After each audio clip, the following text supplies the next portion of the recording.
Imagine surviving the most twisted, blood-soaked wedding night in history, only to find out your nightmare isn't over. That's exactly where Ready or Not 2, Here I Come begins. 7 years after the original film terrified and delighted audiences with its darkly comic game of hide-and-seek, our heroine, Grace MacCaulley, played once again by Samara Weaving, is back. And this time, the stakes are bigger, bloodier, and even more insane. The movie opens in perfect continuity from the first. Grace sits on the steps of the now-destroyed Ladomas mansion, still wearing her tattered, blood-soaked wedding dress. The entire family that tried to sacrifice her to the devil himself, Mr. LaBelle, is gone, blown apart in spectacularly gruesome fashion. She lights a cigarette, catching her breath, watching paramedics gape at her, because, let's be honest, who could believe what just happened? But this moment of calm doesn't last long. Grace soon passes out, the blood and adrenaline taking their toll. She wakes up in a hospital, bruised, battered, and facing serious legal trouble. The police immediately suspect her in the brutal deaths of her in-laws, and the evidence is, well, damning. Blood everywhere, weapons missing, bodies reduced to pulp. Grace is now a fugitive in a world that doesn't understand her. Enter Faith, her estranged sister, played by Kathryn Newton. She's listed as Grace's emergency contact, and she shows up at the hospital unsure what to make of her sister's tale. No one could have predicted the intensity of what's coming next. Because surviving the Ladomas family was only the beginning.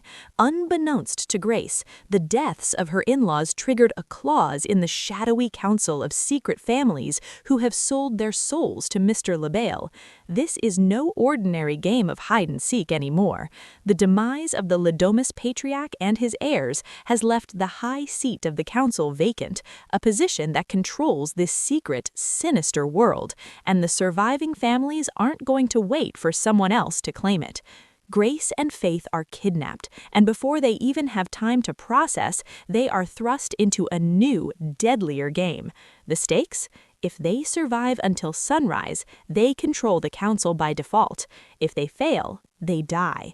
And the prize isn't just their lives, it's the power to control everything.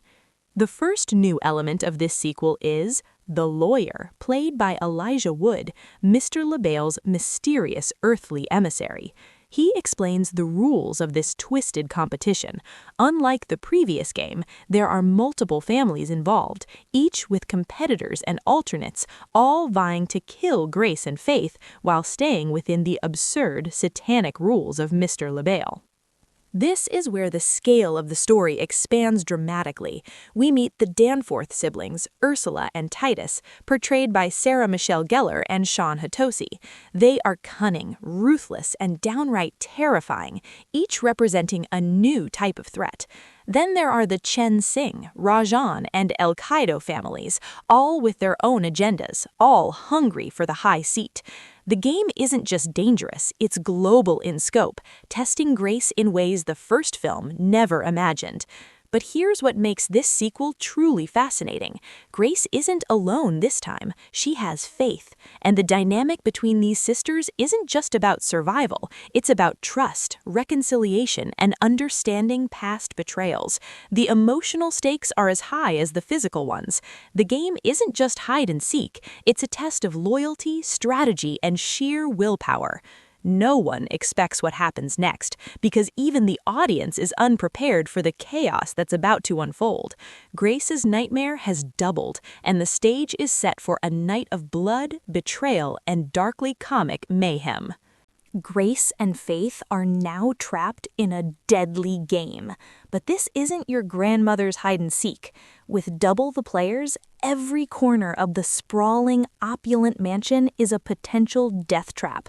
And while Grace has survived once, the rules have changed, and the new families are far more cunning, far more vicious. The Danforth siblings quickly emerge as the biggest threat. Ursula, icy and calculating, manipulates from the shadows, while Titus is unpredictable. At first, he seems like a spoiled, arrogant heir, but then his dark, violent tendencies surface. He's a ticking bomb, a character you fear to underestimate. No one expected Titus to evolve from a comedic antagonist into the most terrifying presence in this game, and that uncertainty keeps both the sisters and us constantly on edge. Grace and Faith are forced to navigate a maze of deadly traps. One wrong step, one missed hiding spot, and it's all over. And just when it seems they might catch a break, another family member, sometimes wielding knives, sometimes guns, appears from the shadows, adding layers of chaos. Each encounter is unpredictable, brutal, and satisfyingly twisted. Then there's the lawyer. Played by Elijah Wood, he's equal parts sinister and oddly charming. His calm, deadpan delivery hides a mind that revels in chaos. He guides the families, enforces the rules, and sometimes manipulates events from behind the scenes. The sisters quickly realize, to survive, they need more than strength and agility. They need brains, cunning, and the ability to turn the families against each other. But it's not just physical survival. The emotional stakes are intense. Faith isn't just a sidekick. She's a wild card, impulsive, and unafraid to challenge Grace, even in life-or-death moments. Their sisterly tension adds layers to the story, with whispered arguments and moments of vulnerability breaking up the relentless action. Through these interactions, we finally understand more about Grace's past, why she left, why she married into wealth, and why she's determined to survive this nightmare at any cost. The game isn't just about killing, it's a power struggle. Whoever claims the high seat of the council gains control of the shadowy network of elite Satan-worshipping families. Every family wants that power. Every step Grace and Faith take is calculated, yet fraught with danger. And the rules? Absolutely brutal. Murder another competitor? Instant, explosive death. Use the loophole cleverly? Maybe survival. Maybe victory. No one expected the game to escalate this far. Explosions, betrayals, and bloody stunts occur back to back, keeping the pace relentless.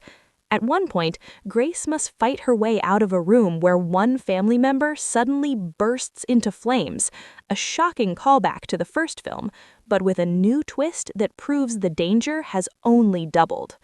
The sisters are learning the rules as they go, but even when they think they've gained an advantage, the council has a way of turning the tables. And just when you think you understand the game, the filmmakers throw in unexpected chaos. Some families betray their own, rivalries flare, and Grace is forced to improvise in ways that test her intelligence, courage, and resilience. Every hallway, every room, every shadow feels alive, ready to kill. By now, the audience is fully invested. Grace isn't just surviving for herself anymore. She's protecting Faith, outsmarting multiple homicidal families, and playing a game that has no rules but death. The tension is palpable. You're constantly asking yourself, which family member will die next? Which family will betray who? Will Grace survive again? And then, in a twist we didn't see coming, Titus, previously underestimated, becomes a new kind of villain. His cruelty escalates in ways that make the previous Lidoma family look almost tame. One moment he's almost laughably arrogant, the next he's terrifyingly precise, a puppet master of violence, leaving both sisters and the audience breathless with dread. No one expected what happens next. A sudden betrayal in the ranks shakes the game, forcing Grace and Faith to think several moves ahead, or die. This is where Ready or Not 2 proves it's not just more of the same. The stakes are higher, the violence bigger, and the tension unrelenting. And then comes the first shocking twist. Alliances aren't what they seem. Some family members pretend to help, only to betray each other in spectacularly gruesome ways. Ursula Danforth, for example, manipulates Titus at first, appearing composed and intelligent, but Titus's uncontrollable violence explodes at exactly the wrong or right moment, killing his own sister in a shocking turn. The coldness of that act makes the stakes feel real, terrifying, and chaotic. No one is safe. Meanwhile, Grace's survival instincts are at full throttle. She begins using clever loopholes in the council's brutal rules to her advantage. For example, she learns that while murder of competitors is forbidden during the game, killing a family member isn't penalized. It's a sinister, almost diabolical twist, and it gives her leverage against the other players. Every move she makes now carries tension. One wrong choice and it's instant death, often in bloody, explosive fashion. But it's not all strategy and survival. The sisters' relationship deepens, adding emotional weight amidst the carnage. Faith's impulsiveness clashes with Grace's careful planning, but through arguments, laughter, and tears, we see a real bond form under pressure. Their sisterhood isn't just character development, it's essential to surviving this deadly game. You feel the fear, the urgency, and the stakes in every scene they share. And just when we think the chaos can't escalate any further, Elijah Wood's The Lawyer delivers another layer of menace. Calm, composed, yet sinister, he orchestrates events in ways that are both hilarious and terrifying. He's a reminder that this isn't just about brute force. This game is about cunning, deception, and manipulation. Then the twists keep coming. Grace and Faith uncover the full extent of the council's mythology. The high seat isn't just symbolic. Whoever claims it controls the entire network of elite devil-worshipping families. The stakes aren't just survival, they're world domination. Every action Grace takes now could ripple across the globe. The tension ramps up, the deaths, the betrayals, and the chaos become strategically important. And suddenly, this isn't just a fight for survival, it's a game with cosmic stakes. The tension is electric. Every step, every glance, every whispered strategy carries the weight of life and death. And here's where the brilliance of the sequel really shines. Grace doesn't just rely on brute force this time. She uses strategy, wit, and a deep understanding of the council's twisted rules. It's not just about surviving, it's about turning their own game against them. No one expected what happens next. In a sequence that is as clever as it is shocking, Grace exploits a loophole in the council's rules. Remember, no one is allowed to kill another player during the game, but nothing says a player can't manipulate a family member. With this in mind, Titus is forced into a horrific choice, and Ursula meets a gruesome fate at the hands of her own kin. The sheer audacity of this twist is exhilarating. It's justice served in true Ready or Not fashion. Meanwhile, Grace realizes there's still a way to end the cycle without more bloodshed. In a masterstroke, she proposes a marriage alliance with a rival family, using the council's own obsession with tradition and ceremony against them. The sisters, Grace and Faith, turn the tables completely, forcing the council to self-destruct in spectacularly violent fashion. Explosions, betrayals, and last-minute chaos ripple through the mansion, leaving only the sisters, the lawyer, and a few loyal followers standing. Then, in one final flourish, Mr. LaBelle himself appears. His nod is subtle, almost approving, a signal that Grace played the game perfectly. And just like that, the high seat is hers, and the council is obliterated. Grace has not only survived, but she has outsmarted the forces of evil using brains, courage, and heart. But there's more than just survival here. The ending is deeply symbolic. Grace's victory isn't about violence alone. It's about agency, cleverness, and the power of family. Her bond with Faith, forged through fire and blood, is what ultimately saves them. The movie cleverly reminds us that in a world obsessed with wealth, power, and control, loyalty, intelligence, and unity are the real weapons. And yet, true to the franchise's dark humor, there's a lingering question: is this really the end? While the council has fallen, the world of Mr. LaBelle and his shadowy families remains. The door is left ajar for future installments, new games, new survivors, and new rules. But for now, Grace has earned a hard-fought reprieve.